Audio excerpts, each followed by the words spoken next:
with the evolution of Zest, the strategy may have changed, the positioning may have changed. What are the key shifts that you guys have had to navigate through over that time? Number one, we are not a marketplace. Okay. Oh, let's say. Yeah. Yeah. And it's harder to explain than we thought, right? If you're just pipes to transact and we're not a marketplace, we were never, never were, even though we may have intended to be. It changes the business model, right? We're a platform to enable clients to execute their pre-agreed transactions and digitize them per se, right? And so we're a platform that provides tools to technically one client and their participants, right? Okay. Their participants are not our clients, although they are, but they are not, right? They are just being put through a process to consummate our client's transaction, right? Sure. Okay. And so whilst we make sure that they're taken care of and everything is executed in a best practice manner, the client who's leading the transaction, that's what we call our client, and we cater to them. And that's shifted and evolved our thinking and our model and our communication. Yes. Okay. And that's quite important to sort of put out there, and our vision and our product offering. Because now we're thinking, what are the solutions we have to our deal leads as opposed to the participants? Right. And that's probably one of the biggest shifts that we've had to think about. Also with the evolution is, going from a VC-focused play to a private markets agnostic play. The messaging changes, the type of clientele that you're addressing changes. You're more professional in what you're communicating. You have to build that trust layer across the board, and that comes with a change in persona of the business. Okay. Which was also quite interesting to see. And to communicate this, the channels that you'd be using, because I understand it is a B2B play in with this. So or B2B2C. B2B2C rather. Did you have to change your approach? Because initially it was a different customer profile. Now you have a wider market, and you have corporations, you have family offices. So did you change your business development / marketing approach? Yes. Yeah, Any and simply tips there? yes. Yeah. So it's interesting to think about it now. Even if you think about our color schemes and who we are, right? Okay. We started with more, how can I put this? Like approachable. We're still approachable. We started with a more fun, I would say a fun color scheme. I think the team that we had was focused on VC only or these conferences. The type of language we used to use was also more catered to VC. Okay. Okay. And to founders, right? And then what we saw, the shift, and the shift is not easy, but the shift is now, for example, the BD team is very well versed in like pretty sophisticated terms or can speak to, that's the beauty of our team, to a family office, but also to a founder, right? And so we widen the scope as opposed to evolved away. Sorry. I think you'll see also that our platform is very simple. It's black and white, Yes. and the ability and the idea shifted from communicating to this very, sub-niche asset class to stretching across the private market. And all we need to do it well is to build trust. And to build trust, you need to be able to communicate to these different personas effectively. Yeah. Trust is number one, I think. Trust is number one. And of course, there might be some network effects which also come into play here. Yeah. So did that also play a crucial role? 100%. 100%. People usually don't consider network effects as much, but once it starts rolling, it's a snowball. The beauty is, and that fits into our vision as well, but the beauty is that the network effects, when you start to see them, are on both sides.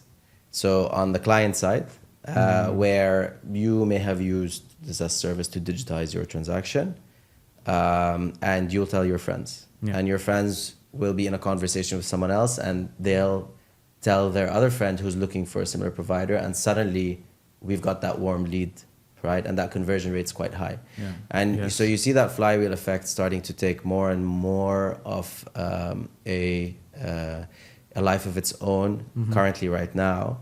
But also the beauty is that people we don't talk about, but we see, is that on the flip side, if your participants are registered on the platform, right, and they have completed a transaction for you, then our vision is in 5 years' time, 80% of the private market LPs in the region will also be on the platform. And so when that conversation happens again, and that person registers and launches their transaction, maybe 80% of their LPs are already on the platform. Okay. And so that reduces friction and creates that flywheel. So that's been our thinking so far. You got to chip away to get there, but that flywheel is very hard to turn. But once it gets going, it really does fly. Yeah. And geographically, you are not limited to just UAE, Saudi Arabia, but you're looking further beyond, or already you have footprints there. So our thinking is definitely emerging markets, or this new cool term called the global south. There are specific markets. The markets have to fit what we're after. Yes, GCC is a great market, but effectively, and we think of ourselves as an emerging markets play. But there's certain attributes in a market that need to fit. For us, ideally, they transact in a certain currency. They transact offshore, as we do here. The ecosystem transacts out of DIFC, ADGM, Yes. Cayman, BVI, and so on and so forth, right? Yeah. Yeah. And so you want to find other ecosystems that kind of match that. That makes it easier for us to get into the market and launch very quickly. Now, obviously, we can adapt, but that thinking is where probably would go next, and then we'll take it from there. Yeah, so you mentioned the Cayman Islands, which is where you've got some of the business set up, right? What are the vehicles that you're using, like that the Cayman Islands provides? So the structure as it is set up, the Cayman Islands is probably one of the most tried and tested jurisdictions for offshore like transacting and corporation companies, holding companies, SPVs, and so on and so forth. And even in my previous lifetime, it was a very standard jurisdiction to use. Okay? Today, more so, you start to look at something more local like ADGM, and those are of interest to us as well. Yeah. But if you go into the Cayman Islands and you think about it, it's not specific to the Cayman Islands, but I'll talk about general infrastructure. You've got independent SPVs, right, which are independent entities that you can set up and you can use in different ways, right? But usually they're most suited to group many participants into this SPV and or used for structuring. And then you can use what are called umbrella structures. Umbrella structures such as segregated portfolio companies, or even in Delaware, they're called serial Delaware LLCs, which is what AngelList uses, right? These are larger umbrella structures with independent cells, and these cells act as mini SPVs per se, right? And those are more effective and efficient. Yeah. And then there's other structures as well, but sort of these are the two most popular that you would generally see. Nice. Effectively. Sure. So one question that I would like to ask you is, as you might be already well versed, and it's technical, this subject. So one stretch of clients would understand this, for example, the VCs, the PE firms, and family offices.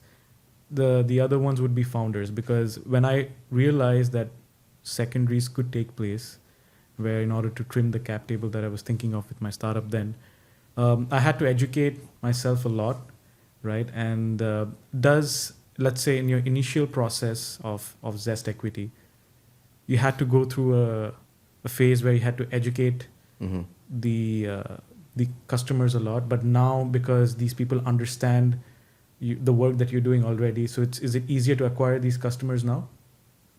Yeah. And it'll be easier in a year's time and in 2 years' time. Listen, we focus a lot on education. And so we push out educational material once a month. Okay. Full-blown, well-thought-out resources for anyone who wants to go read about, from cap table simplification thoughts to through to what is an LBO. Okay? Yeah, okay. So we're really pushing out these educational materials, and what was much more difficult in 2022 is much easier now, or maybe we're better at communicating it. Okay. Yeah. Okay. Yes. And to answer your question, you don't have to execute a secondary to simplify your cap table. You can just bring those. Technically, is you're taking those participants and rolling them into an SPV. Yes. And so, whilst technically it could look like a secondary, but it's really not, because it's still them who's holding the underlying unit. True. But True. from a marketing perspective, you've got this big, let's call it like thought leadership piece that you're publishing. It's kind of a big ask to ask someone to like read through all of that. Maybe it's a 20-minute read or something. What else are you throwing in the marketing mix to get people enticed to want to read through that education piece? We put a TLDR at the top, but Nice. we do snippets as well through our social media posts also. And we're now also starting to do things like this, right, to help educate the market Okay. more and more. Talks, events, and so on and so forth. Yeah. With respect to founders thinking of expanding to markets, so of course start with UAE because that's where most of the founders reside who are listening, but then moving to, let's say, Saudi Arabia or moving to other geographies, you have that experience to kind of discuss that what investors, or let's say the go-to-market strategy might look for these countries. It's a question that I would like to ask, but if it's complicated, then we can scrap it. I don't think I'm the best suited, because my model is kind of like we could do everything from here, so it's not okay, fair okay. to the founders. Got it. Yeah, Got it. you know. Yeah, I think so.